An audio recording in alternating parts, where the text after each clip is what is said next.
तो हम एक्टिव वाक्य से पैसिव वाक्य बना रहे थे। पैसिव वाक्य में मुख्य नियम आपको टेंस वाला आना आवश्यक है कि एक्टिव वाक्य में क्या दिया है जो हम पैसिव में चेंज करके लिखेंगे। एक्टिव अपने को दिया हुआ होगा, पैसिव हमें अब चेंज करना है और प्रत्येक का नियम आएगा तब समझ में आएगा कैसे करना है। जैसे शी हैड कुक्ड फूड, ये एक एक्टिव वाक्य है जिसमें अपने को सब्जेक्ट की, वर्ब की और ऑब्जेक्ट की पहचान करनी है। इसमें ये जो सी है ये अपना कर्ता है जो सब्जेक्ट हो गया। हेड है वह हेल्पिंग वर्ब में आता है तो ये हेल्पिंग वर्ब हो गई। ये मेन वर्ब हो गई कुक्ड और फूड अपना क्या हो गया, ऑब्जेक्ट हो गया। पहला काम इसमें करना है ऑब्जेक्ट को सब्जेक्ट में लेकर जाना है। पैसिव बनाते समय पहला काम ऑब्जेक्ट को सब्जेक्ट में बदलो तो फूड यहाँ आ जाएगा फूड। दूसरे नंबर पर आता है नियम क्या लगा रहे हैं। तो अपने पास दिया हुआ क्या है पहले ये चेक करो। दिया हुआ क्या है, हेड दिया हुआ है। हेड आए तो क्या नियम है, हेड आए तो नियम कहता है हेड प्लस थर्ड फॉर्म अगर एक्टिव वाक्य में आती है तो पैसिव बनाते समय had plus BEEN been plus verb की थर्ड फॉर्म का प्रयोग करेंगे। यानी हेड बीन लग जाएगा, food had been. Cooked third form ही है, वापस थर्ड फॉर्म ही आ जाएगी। बाय लगाकर सी है तो हर में बदल देंगे तो एक्टिव पैसिव बन गया, food had been cooked by her. कुछ नहीं किया, बस एक नियम ध्यान रखा है कि हेड आए तो BEEN बीन का प्रयोग हम करते हैं।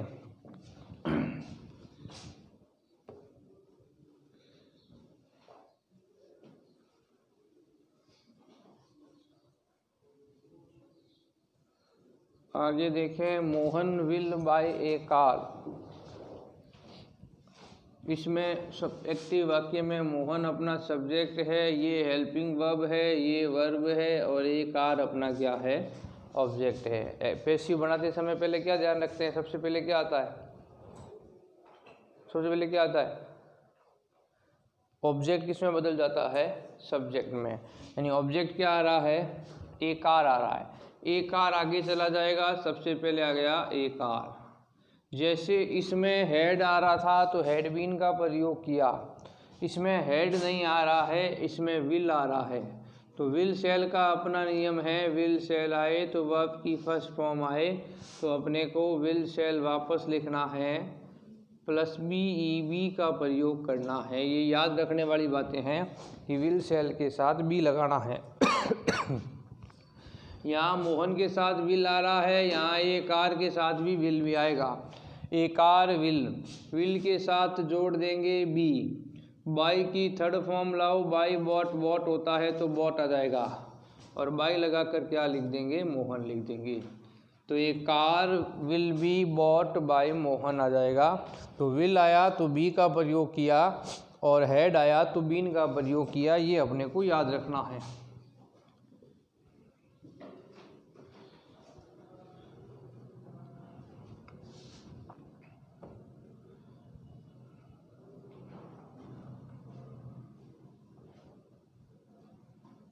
आई शैल रीड इंग्लिश, इसमें ये आई अपना क्या है, सब्जेक्ट है, ये हेल्पिंग वर्ब है, ये वर्ब है और ये ऑब्जेक्ट है। तो एक पैसिव बनाते समय पहले ऑब्जेक्ट को सब्जेक्ट में ले जाएंगे। तो ऑब्जेक्ट क्या है, इंग्लिश है, इंग्लिश आगे जाएगा, सबसे पहले हमने लिख दिया इंग्लिश। यहाँ पर सेल आ रहा है तो सेल आने का कारण है कि सेल जो है आई व वी के साथ लगता है और बाकी सब सब्जेक्ट के साथ विल का प्रयोग किया जाता है। यहाँ पर आई था इसलिए सेल लगा हुआ है, लेकिन अब सब्जेक्ट आई थोड़ी है अपना, अब सब्जेक्ट को क्या है, इंग्लिश है, इसलिए सेल नहीं लगेगा, विल लग जाएगा, बी आ जाएगा, क्योंकि विल के साथ बी का प्रयोग हमने यहाँ पर भी किया है। रीड की थर्ड फॉर्म तो रीड ही होती है, बाय लगाकर आई बदल देंगे मी में तो मी आ जाएगा। English will be read by me. इस प्रकार एक्टिव से पैसिव अपने को बनाना है। आगे देखें,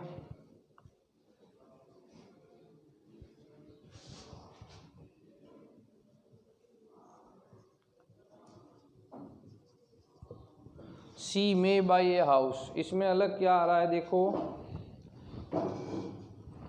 इसमें अलग क्या आ रहा है, जो आपको अलग दिखाई दे रहा है। जैसे ये सब्जेक्ट हो गया, ये मे क्या है बताओ, एम ए वाई में क्या है, ये can, may, should, would, might, must, ये क्या होते हैं पता है क्या होते हैं। मे क्या है, मे होता है मॉडल। जैसे कैन है, कुड है, सेल है, शुड है, will, would, may, might, must, ought to, ये सब मॉडल कहलाते हैं।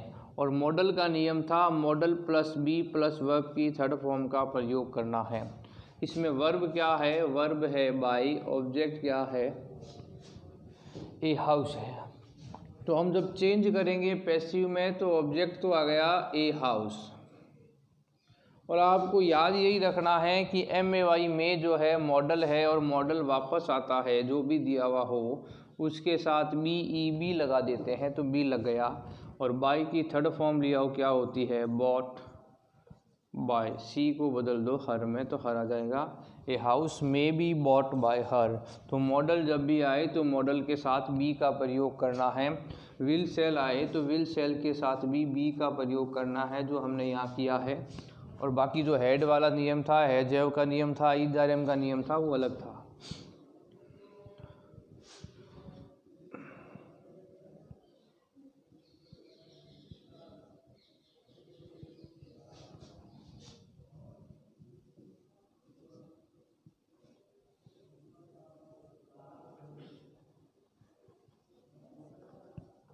मोहन मस्ट ओबे पेरेंट्स।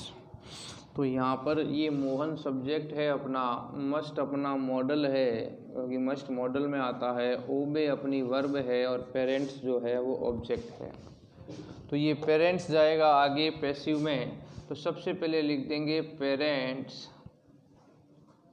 मॉडल अगर आता हो तो मॉडल वापस आएगा, मैंने बताया साथ में बी का प्रयोग कर देंगे। जो नियम आप याद नहीं कर रहे हो, मस्ट बी। ओबे की थर्ड फॉर्म क्या होती है, तो ओबे की थर्ड फॉर्म ओबेड होती है, बाय लगाकर मोहन लिख देंगे। तो parents must be obeyed by Mohan, इस प्रकार वाक्य बन जाएगा।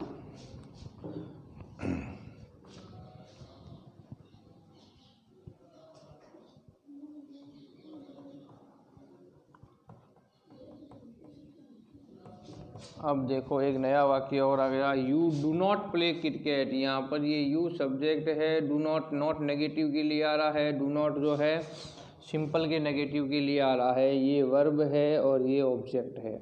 ऑब्जेक्ट को तो आप आसानी से चेंज कर दोगे कि क्रिकेट लिख देंगे, लेकिन आंसर में लगाओगे क्या। तो यहाँ पर आ क्या रहा है, डू। नियम में मैंने क्या लिखाया था, डू डज हो तो क्या लगाते हैं, डू डज का डिड का नियम लिखवाया था मैंने कल ही परसों ही। डू डज हो तो क्या लगाते हैं, इजारेम लगाते हैं, डिड हो तो वाजवर लगाते हैं। लास्ट नियम लिखे थे, डू डज हो तो इजारेम, डिड हो तो वाजवर, ठीक है ना।